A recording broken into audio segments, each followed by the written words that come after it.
Туаса кооз тембирлүү, диапазону кенен үндүү ырчы Болот Миңжилкыевдин элесине арналган эл аралык фестиваль Верди Жозеппенин ыйык сүйүүсүн даңазалаган Аида операсы менен ачылды. Кыргызстандан сырткары коңшу өлкөлөрдөн келген таланттуу солисттердин аткаруусунда тартууланган опера көрүүчүлөрдүн купулуна толду. Я очень счастлива на сегодняшнем фестивале выступить. Мен бул масштабдуу эл аралык фестивалга катышып жатканыма абдан кубанычтамын. Улуу артист Болот Миңжилкыевдин туулган күнүнө арналган концертте Аида операсында Аиданын ролун аткарам. Бул абдан оор опера болуп саналат. 3 саат ырдоо жеңил эмес. Негизели фестиваль Бишкекте өтүп, улуу опера ырчысы унутулбай эскерилгени абдан жакшы. Биз ушундай иш-чаралар менен азыркы муунга улуу адамдарыбыз тууралуу айтып бергенибиз жакшы. Жердешибиз, биздин жылдызыбыз ошону эскергенибиз аябай сонун болуп атат.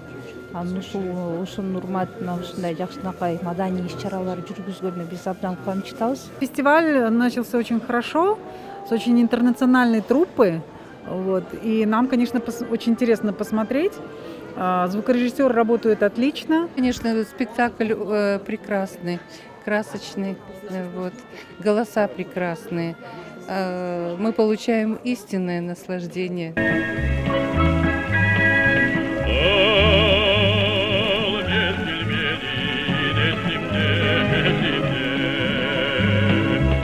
Кыргыз элин дүйнөгө даңазалаган, мукам үнү менен далайларды таң калтырган Болот Миңжилкыев 1940 жылы 23 апрелде Ысык көл облусунун Торайгыр айылында туулган. Дүйнөлүк ысымдын ээси, классикалык композиторлордун ырларын, романстарын ажарын ача аткаруу менен бирге кыргыз композиторлорунун, огончулардын лирикалык, патриоттук ырларын да ырдап келген. Музыка изилдөөчүлөрдүн айтымында Кыргызда бас үндүү опера ырчылары башынан эле аз. Мына ошол көчмөндөрдө сейрек учураган керемет үндүн ээси 31 жашында Кыргыз СССРинин эмгек сиңирген артисти.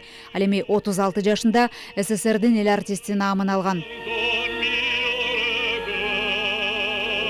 Болот Миңжилкыев бул кыргыз маданиятынын мактанычы десек болот, анткени ушу биздин опералык искусствону дүйнөлүк деңгээлге көтөргөн ырчыларыбыздын бири. Мына ушул киши ушул театрда негизги чыгармачылыгын гүлдөп өскөн жылдар өттү.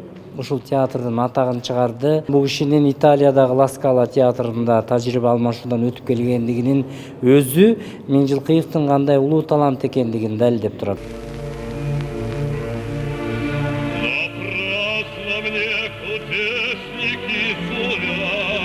СССРдин эл артисти Болот Миңжилкыев Ташкент мамлекеттик консерваториясын бүтүргөндөн тартып, Кыргыз опера жана балет театрынын солисти, Бибисара Бишналиева атындагы искусство институтунда окутуучу болуп иштеген. Италиянын театрында тажрыйбадан өтүп, кийин Санкт-Петербургдагы Мария опера балет театрында эмгектенген. Ырчынын 80 жылдыгы пандемияга байланыштуу былтыр өтпөй калган. Россиядан Екатерина Шиманович Санкт-Петербург, Павел Черных Москва шаарынан, Кирилл Борчининов Ташкент шаарынан, Навай театрынан ошондой биздин кесиптештерибиз кошулуп атат. Мен ойлойм, бул опера, музыка сүйүүчүлөргө чоң майрам. Болот Миңжилкыевдин атында 4-чү эл аралык опера искусствосунун фестивалинин алкагында 23 апрелде опера күйөрмандарына чоң гала концерт тартууланат.